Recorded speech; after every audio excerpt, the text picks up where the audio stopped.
Do you miss pretzels? Or those salty potato sticks? Well, this might just be the recipe for you. I also made these sauceless pizzas with my cheesy carnivore bread. Now let me show you this amazing carnivore recipe. The first thing we'll need is egg white powder. In a small bowl, we're gonna add 1/4 cup, followed by 1/3 cup cool water. Then we'll add 1/4 teaspoon salt. We're gonna go ahead and get that mixed up.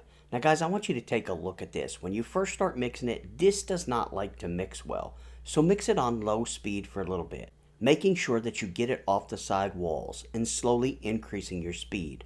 Once you get it well mixed, you can go ahead and turn it up and get it whipped to some nice stiff peaks. Now for the cheese, and we're going to take this to the next level. As you see, I went ahead and removed my microwave tray. We're going to put that to the side. Then I'll place my parchment paper over my scale. Now I'll be using extra sharp cheddar so that I have less grease. For this video, I actually shredded 2 ounces of cheddar, and this made for an interesting Cheez-It style bread. But if you want a more bread-like consistency, only shred 1 ounce. Now transfer that cheese back over to your microwavable tray and spread it evenly across the parchment paper. Now my microwave, it's a 900 watt, so I cooked this for 2 minutes at a power level of 50%. Your time may vary, but this is what it should look like. Now to a NutriBullet or small food processor, add 2 tablespoons rind flour. And it's very important that it is rind flour, guys. Now take the cheese that you microwaved and get it crushed up.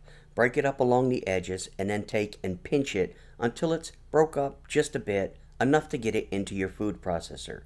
Now transfer it to your food processor and we're gonna get this blitzed. Now not following this advice will definitely impact your recipe. When blitzing this, do not over blitz it. You want it to stay in a crumb form. If you over mix it, it will not mix well and you will get clumps. Now before adding them to my egg whites, I like to give it a quick whip. Notice here, since I use 2 ounces, the grease content is much higher. So you'll end up doing a lot more scraping, plus the actual bread will have more pockets of pork rind and just cheese. If you only use 1 ounce, sprinkle it over the top and it will blend extremely well. Now go ahead and fold the ingredients until they're well incorporated.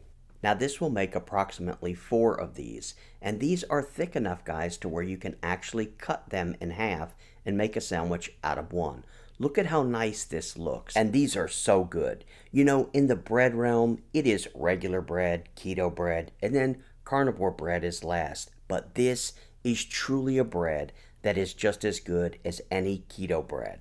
But now let's get to the second recipe. I didn't know whether to call them pretzels or potato sticks, so I'm going to call them Carn-A-Sticks. And to make these, you're going to use less batter, and it's best to use the batter at the end of your run when you're making your initial bread. Now when cutting your Carn-A-Sticks, you want to go ahead and cut them a little bit bigger than a regular potato stick would be. That's because they're going to shrink in the process. Once you've got them cut up to about this size, right here, you're going to spread them across some parchment paper. Make sure they're all separated and you don't want any of them touching or they will stick together. Now, I'm not going to give microwave numbers because you need to microwave these to the consistency you want. You can make them extra crunchy or a light crunch. Just be aware, they will get much crispier as they cool. Guys, thanks so much for watching. If you like this video, go ahead and check out my other videos. And as always, I will see you in the next video.